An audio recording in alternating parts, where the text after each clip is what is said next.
দেখুন গাছের মধ্যে ড্রাগনগুলি বড় হচ্ছে, আবার নতুন করে ফুল আসছে।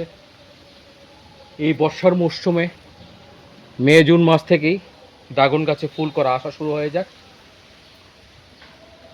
এখন আমি গাছটির মধ্যে আরও যাতে প্রচুর পরিমাণে করা আসে তার জন্য, ড্রাগনের ফুল আনার জন্য এবং আরও প্রচুর পরিমাণে গাছের বৃদ্ধি ঘটার জন্য কিছু খাবার দিয়ে দিচ্ছি।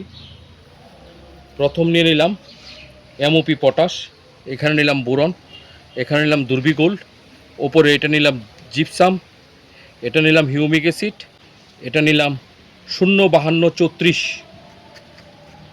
এনপিকে 05234। তাহলে এইগুলি দিয়ে দিলে গাছে প্রচুর পরিমাণে ফুল করা সেট হবে। তার জন্য এখন এগুলি সব মিশিয়ে নিচ্ছি।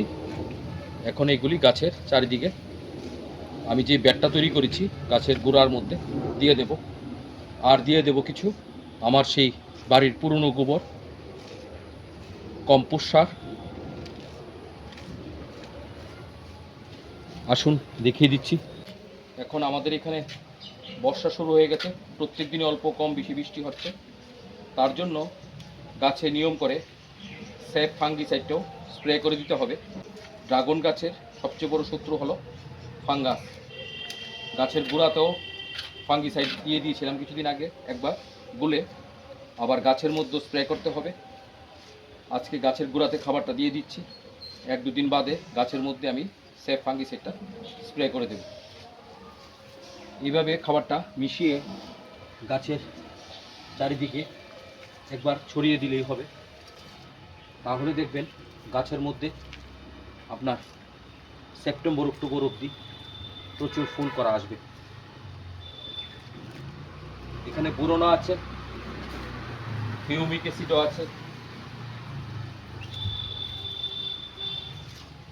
ম্যাগনেসিয়াম সালফেটও আছে, আবার এমওপি পটাশও আছে।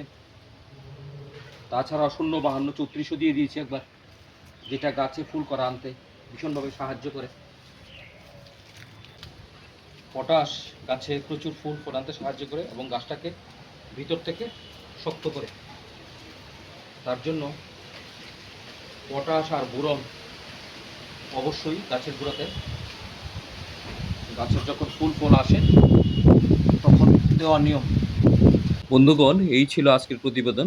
আপনাদের কাছে ভালো লাগলে অবশ্যই একটা লাইক দেবেন, শেয়ার করবেন এবং সাবস্ক্রাইব করে এক নজরের ব্লগের পাশে থাকবেন। ধন্যবাদ।